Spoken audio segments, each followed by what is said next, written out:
And on today's program, we have a guest who is Professor Clavis Johnson. We are going to talk about the price for falsehood. Falsehood comes with, a huge price that people will pay for generations to come if the falsehood is not corrected. So today we are going to talk about the falsehood in Nigeria, the price we are paying for this falsehood. We are paying, huge price because Nigeria is living based on falsehood right from the creation up to now.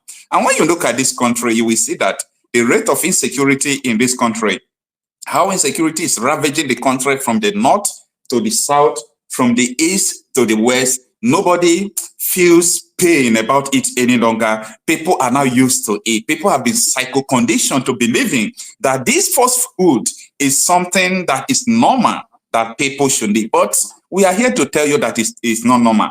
And that is why you are seeing agitation in Nigeria from the east to west, north to south. People don't want to stay in this contraption anymore because the price of falsehood is huge. And you know what? No matter what you do, no matter what you say, falsehood can never last forever.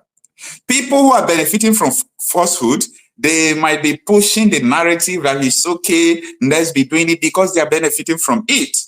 And the following year, you will see that it will hit back to them, right? From the amalgamation of Nigeria in 1914 to the independence, forced independence to say, I'm sorry, because that is forced independence. Nigeria is not independent. Nigeria is still dependent on Britain. They are still dependent on the West. They are still dependent on IMF. They are still dependent on the World Bank. Just imagine. The IMF representative last week came to Nigeria to tell Nigerians that they still have 15 years to suffer in the economic woe before they will begin to see the light. Tell me, meaning these people already have plans on how Nigeria is going to suffer. Look at our nation, look at our continent. Is it the dream of our forefathers or the dream of the present youth to have a nation like this? And that is why we have Professor Clavis Johnson, the author of Afro-Democracy, the New African Order. In this program today, we are going to discuss, elucidate, and expatiate all this falsehood we have been living in. And the worst thing about the falsehood is that people who are living in falsehood don't know that they are living in falsehood, because I call it evil adaptation. People have been adapted to evil things. They think that, oh, that is the way things are. But we are here to tell you that this is falsehood, and we are paying the price. Good evening, Mr. Clavis. Thanks for joining us this evening. It's a pleasure. We are happy to have you this evening. Thank you. Yeah, I think you can be more audible so that the volume will be equal. Yeah. Can you hear me? Can you hear me better? Yeah, we can hear you. We can hear you. You are the author of Afro-Democracy, the New African Order. Your book is trending, especially that, the Afro-Democracy, the New African Order. And that book exposed a lot of falsehood in Africa and Nigeria as the context. And I'm going to ask you so many questions. What are the falsehoods about African continent and Nigeria, to be precise, because the price of falsehood we are paying is huge. People no longer go to farm. People are dying every day. People are in abject poverty, like in Nigeria, in that where we have crude oil, we have tin, we have gold, we have everything. People are still, suffering. And I see all these things as falsehood. We are paying the price for falsehood. You have the mic. Talk to us. What do you have to say about the falsehood we are living in? Mr. Okocha, whenever my face it's appear on the screen, whether in a live session like this one here, people should just read from my forehead that I'm against democracy, I'm against the republic, I'm against the constitution of the republic, I'm against this Republican citizenship. They keep telling us that here is a Nigerian because he's from the Republic of Nigeria. Here is the Congolese because he's from the Republic of Congo, Democratic Republic of Congo. Here is a South African because from the Republic, from the South African Republic whatsoever. Those are the major falsehoods we can talk about here that is being in our mind. That's why sometimes when we come with ideas that we have to implement the new African order, as we just said here, that people are now used to what was told to them falsely. And they believe that when you come with new ideas, then you are out of the way. What is that to come and tell us that democracy is a lie? I keep saying, democracy is another name of colonialism. It's just that the timing has changed and the ways of operations as well has changed. But democracy is equals to colonialism when it comes to the African context. So that is a major falsehood we have to talk about right here, because for every young man today in Africa, if it's not about democracy, then what else can you tell them? They'll be calling for a regime change, but who told them that a regime change is the hope of the people? That is also a falsity we have to take out of their mind right there, Mr. Okocha. There's just a lot to talk about. All right, Mr. Clavis, you talk about you not believing in democracy. Why do you not believe in Africa, with the democracy that Africans are practicing, that they borrow from the West, especially in Nigeria? Mr. Okocha, it's so easy to get it. There are many arguments that we can bring here and then demonstrate that democracy is a lie to us. Well, when we talk about democracy as the power of the people are the people. So if these people in Nigeria, if these people in the Republic Democratic of Congo or in Sudan, wherever we have wars, if they really have the power as democracy defines, so why are they not able to decide on the future of their own country? They have to do it through protest. They have to do it by means of, pushing harder just to get their voices heard. So if we have to get power, you well. let's just say the president. You are hitting up the polity. You are hitting up the polity. We have to get what you say. If we have democracy in Africa or in Nigeria, why is it that we have to get what we want through protest, through agitation, through all these things? That is a very huge question that needed answer. And the other part, I can hear you. The other part of this falsehood you're talking about is that we believe in change through referendums. Mr. Okocha, last time I spoke about the second book I've written, Theories of Tribalism, if you allow me to say something, Theories of Tribalism. And in that context as well, even in the Afro-democracy here, I am talking about the context whereby the moment we go for a referendum or we go on voting, just know that those in power, those who are telling lies or falsities to us, have already put all the conditions together for them to win the elections. Don't understand that? So they will never organize the elections if they realize that this time here, the voice of the people is going to win over our will to keep them poor. So they will never organize the election that way. That is the fate of referendums. When you call for referendums, there are no ways that they can just accept it, because here they can see like people are self-determined. They want to change things around. So the moment people display their feeling, the government is not free to organize any referendum around that because it is not in their favor. So here I stand and I keep repeating myself that if really it was in favor of us, the people, why is it that when we call for a referendum, the government doesn't listen to us, but we are the ones, so-called people who elected them there. So when we call for a referendum because we want to express ourselves, the government will never listen to us. But when it comes to that general elections where they have to vote, okay, not even to vote, sorry, where they have to nominate, to promote the face of Nigeria, such a person will be making things for them like a facilitator towards voting, then you will see the funds coming out to organize the general elections, even where there's no security. They'll be sending agents over there to organize elections. But after that, then they will just forget about those people. They will leave them alone, forget about them, abandon them, facing insecurity. So why is it like that? We go for voting just in a way to show the world that there is a sort of democracy going on in that country. But deep inside, there's no democracy. That we have to put it clear in our mind. We have to put it clear in our mind. All right. All right. Mr. Clavis, in your book, The Afro-Democracy, there is something you hinted about tribalism, and you are still writing a book about the theories of tribalism. There is something that the Britain did in Nigeria. Nigeria was to have their independence, their first independence in 1954. It did not happen till 1960s. Now, the reason why it did not happen is because Britain told the northern Nigerians that, look at you people are not educated like the Southerners.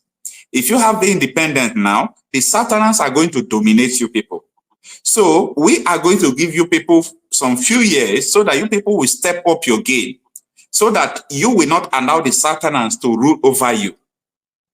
And that is the same battle Nigeria is fighting today. The battle of supremacy. Who is greater than who? Who is more populated than who? Who will rule who? So that thing is like, these people calculated the destiny of these people and they try to plant confusion among them. And that is what is happening today. What do you have to say about that? That is what I call the country system. The country system, this issue of supremacy whatsoever, it's also happening in Congo.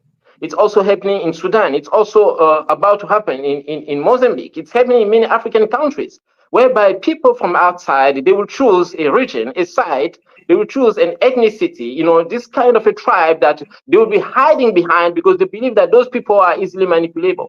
Then they will come out and then to start, you know, pushing them, you know, feel like you are greater than other group of people, and then we'll give you any kind of support. But in case you start violating human rights, then we will close our eyes. We won't call it out, in this international media stream, so that, you know, we'll not damage your reputation. But do whatsoever possible, we'll be behind you. That is what I call the country system. You know, the people from outside, external forces, selecting a certain tribe, selecting a certain region that will believe like these are the people who can easily get any orders, any instructions from us against a certain group they believe to be hostile.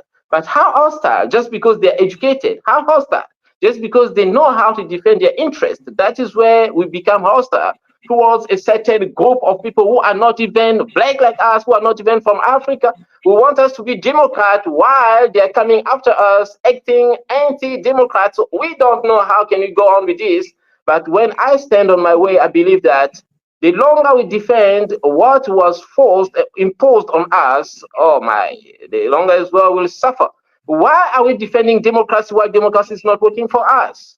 We don't need that, because democracy needs people to be common.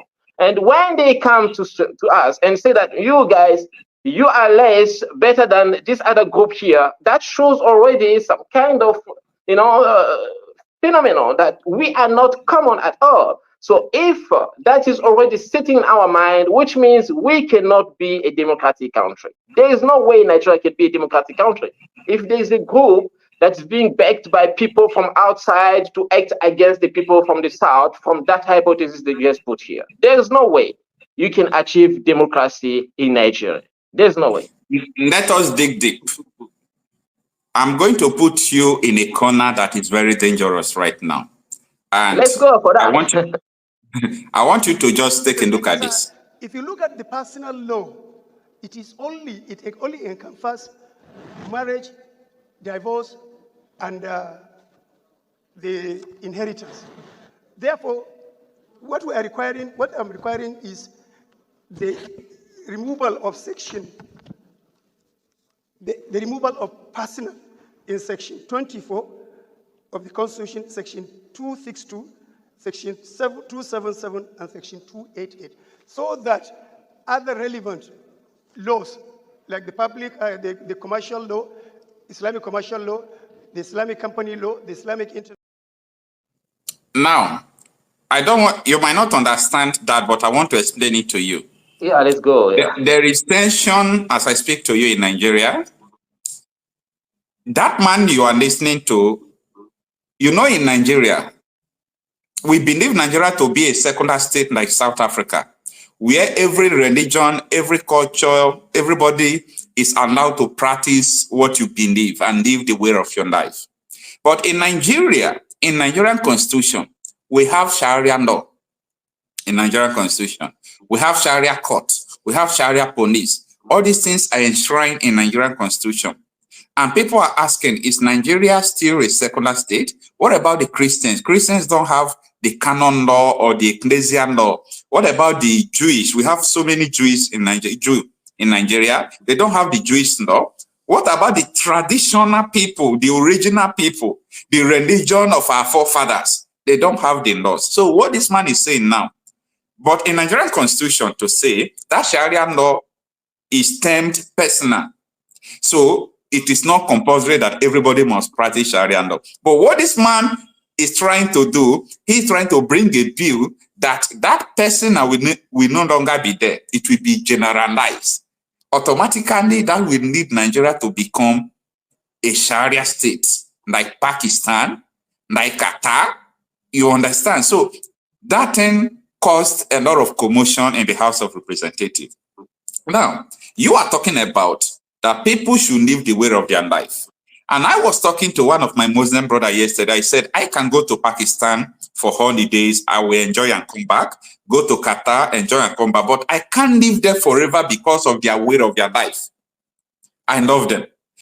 I'm sorry for the network interruption. I don't really know. So that is what we are trying to do.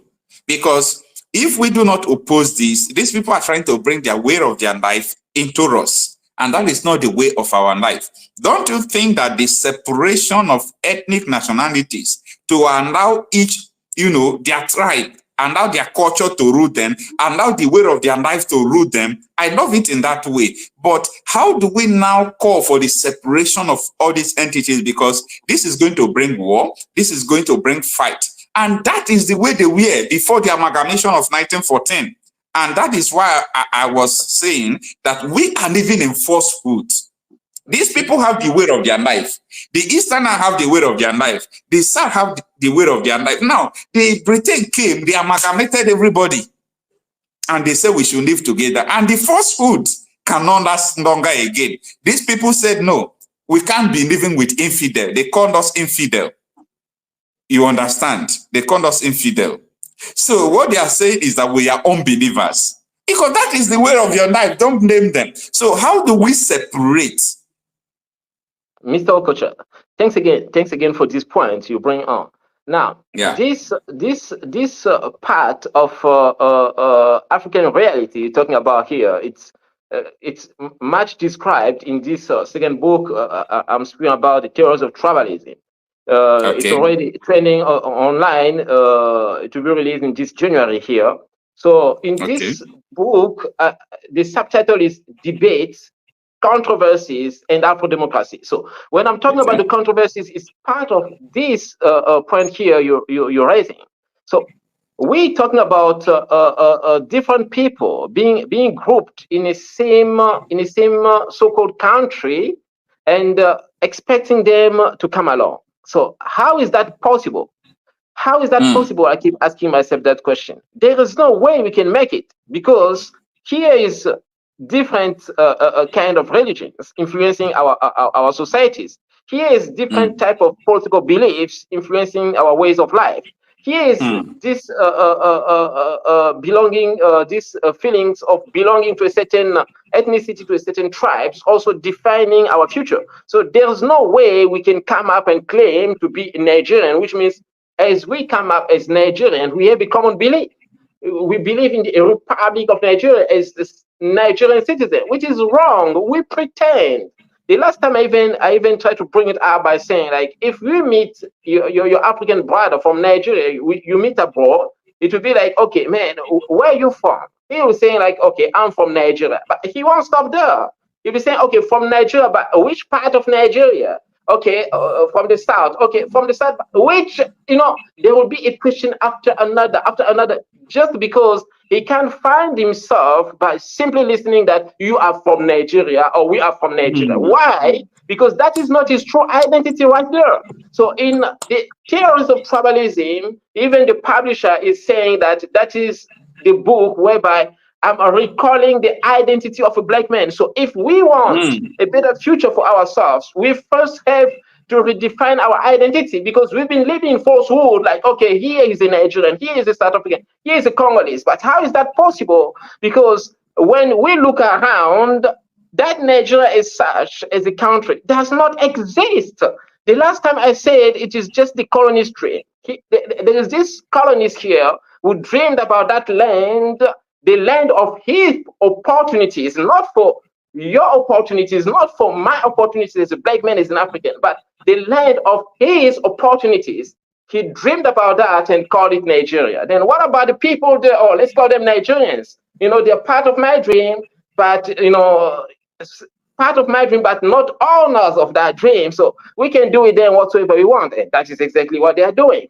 You just say in the introduction here that, was it the World Bank representative who came here and said that you will still suffer over 50 years? But I believe that is even more. 50 years is it's nothing. We can still suffer more than 50 years if we carry on defending what is false towards us and towards our reality as Africans.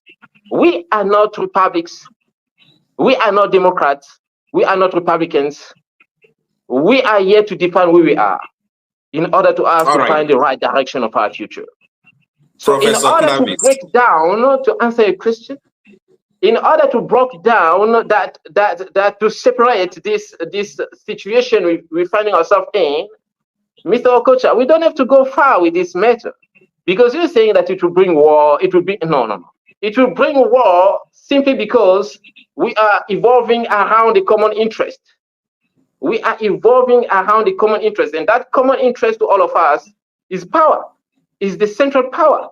That is where we'll talk about war, because if today we want to separate the South, the North, all these different states to go on their own, so who will be leading us? And the person who will be leading us will be coming from which state? And will other state accept someone coming from the farthest state to lead the entire country? I don't think so. That is where we start having conflict. This state here will need a general of the army from that state to go and attack that general over there, and this one as well will conspire another against another. Then we will end up, having these civil wars and so on. So the war we're talking about will be around the center of interest, which is power. And why do we have this power as the center of interest in our countries? They took the power from a certain king, from a certain kingdom in the far east, in the far east, in the far north, in the far west, and then they put all of them together and created the presidency. Who did that? Is the colonist. For what? For easy control. And when he left, due to falsehood coming through independence, who did he leave behind? A certain president. But what is the mandate of that president? Is to carry on what he was doing, because it is easy for him to control Nigeria. So just by controlling one person, a country, I keep saying, by putting one person under control, the so-called president of the republic, a country of millions of people is under control. How is that possible? The person who thought about the republic was too smart. I'm saying he was too smart to do that. That all those Africans, we just have to put them within a system, and on top of that system, one man that we can control. And if we can control him to maintain that system over them, then we'll be controlling about 200 million people just so easy like that. So it's up to us. If we want to carry on like that and remain controlled, by being controlled is facing hardship, facing insecurity, facing terrorism. If we want it that way, then we should keep on defending what they call all these kind of government institutions in our countries. But if we really wanting to be free from that, this is the right time then to start calling about change. But how can you do that? Oh, Mr. Okocha, allow me to say that I'm writing on this book.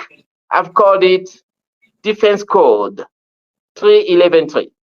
Defense Code 3113. As we're speaking now, I'm writing on that book. And that book is for African soldiers. Those guys are sleeping. I'm writing that book for them. Those guys are sleeping. What is if the purpose we of go to war, it will come through them. And if we'll be doing a peaceful transition, it will also depend on them. So what is the problem with our soldiers? Here are the people protesting in Nigeria. So where are those soldiers? They say that they are public forces. They are the forces of the public. So here are the public, here is the public crying. Where are the forces that are supposed to give them that support as public forces? Where are they? Those people are sleeping. There is this book, Mr. Okocha, Defense Code 3113. As time goes on, we will discuss about that. I'm writing that book. I'm already halfway, and that is especially for soldiers, military, African military. That's it, Mr. Okocha. All right, Mr. Clavis, you never cease to amaze me the way you explain, this falsehood that we are going through. But I still have another angle I am pushing you to. Now that the colonists, they just need one man who is the president to control the whole nation. Like in Nigeria, once Tinubu have agreement with the Westerners, the only thing they have to do is to implement it. They don't ask the common man. Sometimes the House of Rep, the House of Senate, the legislatures, who are supposed to be controlling the executive, are no longer doing their job. They are rubber stamp. So anything the president says they are going to do. So what are we going to do in this manner? Well, Mr. Okocha, as I am talking, as I put it there, Afro democracy, the new African order. We're talking about the new African order.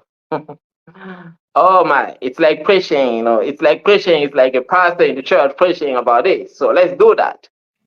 We're talking about the new African order. Let me try to touch it for the people who did not read my book until now. We're talking about an order. The reality, African reality today, it's about an order. And that order, a colonial order that was imposed on us. Look, we must understand the narrative of the enemy. The enemy will come with a certain order. How do they call it? Constitutional order. You must listen to them in the news. Constitutional order. And that constitutional order goes with the republic. And they make it possible by force or by fire for that order to stand in our countries. When Ibrahim Traore, came to power through a coup, they say, okay, that country must go back to the constitutional order. What is it they're trying to mean by order? Because that is the way of driving out an ideology, of implementing it. And as time goes by, that ideology must end up serving the ideologue, the person who thought about it. So here they come with an order of constitution, shortly called as constitutional order. But who's that constitutional order serving actually? Is it serving me and you as black men? No. The constitutional order is serving the ideologue. I mean, as an ideology, that constitutional order, it is serving the ideologue behind that. Now, as we look at what is going on again in the news today, they're talking about the new world order, the new world order. But what is it, that word order, coming after? Because an order, within it, there is power. And that power is implemented by means of a force. And what I'm talking about, the force, is not just any kind of spiritual force. Yeah, there's also spirituality behind, but we're talking about military might. Military might. When we go there, we impose that. When the white men came to Africa during colonialism, they brought that order, colonial order. And when you look at those settlers, they were not regular people. Most of them got military training behind. Most of them got military training when they came to colonize us. So we are talking about an order here, the new African order. It is up to us to implement this order in our countries. So this order here is close to us, black people. It is in line with our tradition. It is rooted into our cultures. So if we want to implement it, we need a certain might, Mr. Okocha. And that might is the military might. Now, what is happening to our military might? It is close to the presidency. It is captured just as the presidency is. That is where we're facing trouble. But it's not that trouble as such, Mr. Okocha. As long as we can find a way out, there's still a solution. All right. Mr. Clavis, now let me take you to the issue of Biafra agitation. Yeah. Now, before you go down, there is a concept I want you to understand. Take a listen to this video. That is why they're paying Facebook billions upon billions of US dollars to stop this truth from coming out. Did Ojukwu cause any war? Gowon is alive, go and ask him. Did Ojukwu cause any war? Ojukwu went and negotiated restructuring with you in Aburi. You came back, Britain told you not to agree because Britain realized that all the component units of Britain knows that if you go back to regionalism, you will have economic growth. The country will do very well. But Britain doesn't want it. That was why they even instigated the Nzogbu, so-called Nzogbu, saying they will bring Awolowo to become the head of state. They knew what was going to happen. They wanted to truncate the economic miracle of Dr. Michael. But what I'm telling you are fast. Go and investigate for yourself. In the East, you had the fastest growing economy in the whole world, over 40% every year. In the West, Awolowo was performing his own miracle as well. Even in the North, Ahmadu Bello and Tafawa Balewa were doing very well. You had all those massive industries in the North. You even had Alamajiris that were employed in the North, meaningfully employed, gainfully employed. They were all doing very well. Britain said, no, for us to control these people, we need to impoverish them. Let us introduce this war. There was a coup by Nzogbu. And after that, there was the massacre of, as usual, massacre of our people in the North. Ojukwu said, I have to secure my land and my people. They said, no, let's go to Aburi to discuss it. Ojukwu went to Aburi and agreed restructuring. That's something now you're asking for, to tell you how foolish Nigerians are. They're very foolish. That same nonsense you're asking for now was discussed many years ago. Ojukwu sat down in Aburi with Gowon and decided that regionalism was the best way forward, restructuring, going back to who you were, 1963 Constitution, 1960-1963 Constitution. Be on your own and pay tax to the central government, as they have in America, as they have even in Britain. Britain, you have Scotland that is almost independent, Wales, the same thing, everybody is free, but Britain doesn't want the same thing they're enjoying to happen in Nigeria. Why? Ask yourself that question. Anybody telling you about one Nigeria is your enemy? I'll prove it to you now. Oh my. Mr. Clavis. Yeah. Now, there is a purpose why I played this video for you. Yeah, that is Brother Kanu, as you used to call him. He is Master Nnamdi Kanu.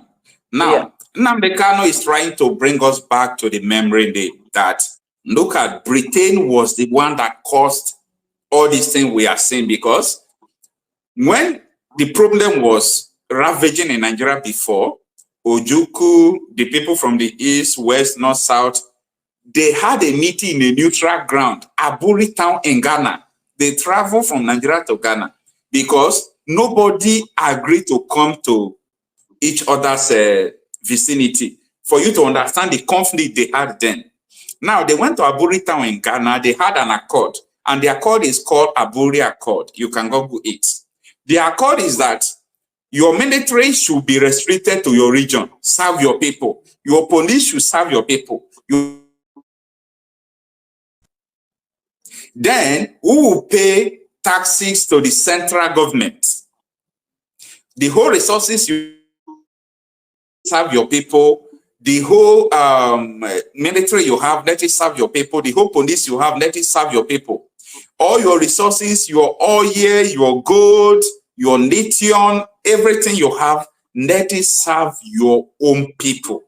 Then you will pay taxes to the federal government. That was what was contained in the Aburi Accord. So when, after Ojukwu have signed this agreement, the Britain asked him, with some elements in Nigeria, they asked him not to honor the agreement. That was where the problem started and led to military coup. Military now took over. When the military took over, they say it was Easterners that carried out the military coup. It becomes tribal something. They started the massacre of the Easterners. So all those things led to Ojukwu saying, no, we have our own Biafra. He declared the Biafra and the war started. Now, as I speak to you today, you know what is going on about the Biafra agitation. Yeah. Since 1950-something, 60-something, up to today, the agitation is still on. For you to understand that the falsehood is the one that is causing all this. We are living in falsehood because you cannot deny the real thing. Now, because you are talking about that code, that book you are writing, what is it called again? Defense Code 303, right? 311.3. I'll just try to highlight. Go on, Mr. Okocha. Okay, Defense Code 303. Because as I speak to you now, the Biafra agitation, some of them have taken it to another level. They are defending their territory. If Nigeria military bring war, they match them. You know, violence to violence, they match them force to force. So when you look at all these things you said, who caused it? It's not the people who are resisting Nigeria now. It's not the people who are standing up against the military now. It's not the people who are fighting for their territory now. It was the British with the Gowon, people who amalgamated us, who refused for us to go into region. You just listen to what Nnamdi Kanu said now. What do you have to say about that? Well, Mr. Okocha, as we were speaking about the order here, so there's an order that was imposed in Nigeria that needs to be maintained, and that order can only be maintained through the presidency. That's why I keep saying the presidency is not for the people, it's against the people, the presidency. I stand against that we must close the presidencies in all Black African countries. Now, why the coup started right away, why the coup happened, or the civil war started right away when the people did not agree with them? Simply because when you want to impose an order on the people, you must do it by means of force. I'm talking about military force. So here we are, Mr. Okocha, in this situation. We calling about change in our countries. First of all, if we want to do it, it's not through elections, it's not through voting, it is through coup d'etat. I'm saying that openly. And it's for that reason I'm writing the Defense Code 311.3. That book will come out. I'm already halfway writing that because, you know, I'm Africa, we Africans, so what else can we think about if it's not Africa, besides the fact that we professionals, we have other duties? Well, now, in this situation here, Mr. Okocha, for us Africans, we cannot make it easily as long we are still standing within a system that is also called a colonial order here. When we decide otherwise, when we decide against the colonial order that's been imposed on us, we face trouble. And when we face that trouble, we have no one to hold accountable first on that. So here they'll be killing us, here they'll be coming after us, but the person who's supposed to prosecute those killers, those people killing innocent civilians, are the ones actually who want to maintain that order over us. So it's up to us now to understand that we've been living in a falsity. We are fake. I can say that us as Africans, we are fake. Even by carrying a passport that's been issued by the passport office of immigration whatsoever, still an original document of the Republic of Nigeria, it's still fake. This is the time for us to start understanding that we are fake as people. So if we want to be true to ourselves, it is time to defend our identity as time goes on and starting from now. So here is my concern, Mr. Okocha. For how long we can go on with this issue of Biafra? For how long we can go on with this protest? For how long? Our forefathers been there. Our fathers been there. We are there. Our children as well. So it is what we call like a repetition of the same thing over and over and without achieving sound results. I'm saying that. The last time when they were protesting there, I told you that during our interviews. I say, I am sorry to my African brothers in Nigeria. I said it. I'm trying to repeat what I said that day. That this protest here will not achieve something meaningful. Why? Because first of all, there was no support of the army. And also, by protesting, we are protesting against the people who want Biafra to suffer. We are protesting against the mighty people who want Biafra to be part of the Republic of Nigeria. They will not just let Biafra go so easily. The leader will try to rise, calling for that secession. We end up facing trouble. Now, what can you do in order to get this through, Mr. Okocha? First of all, we know who the enemy is. You can point Britain, but I will point out the political system in our country. The political system in our country, that is our first enemy. And who's making that enemy stronger? Who's making that enemy stronger? It is me and you, Mr. Okocha. It is me and you making that enemy stronger. Okay. Yeah. It is me and you making the enemy stronger because we are still not ready to accept our true identity. The moment you'll be standing there calling for a new president, calling for Brother Tinubu to step down, for a new leader to come, who told us that the leader who will come after Mr. Tinubu will do better in Nigeria? Who told us that? So by doing those kind of things, we are making that system stronger than ever. We are calling for change in the wrong way. We are fighting the right battle, I can say, but in the wrong way.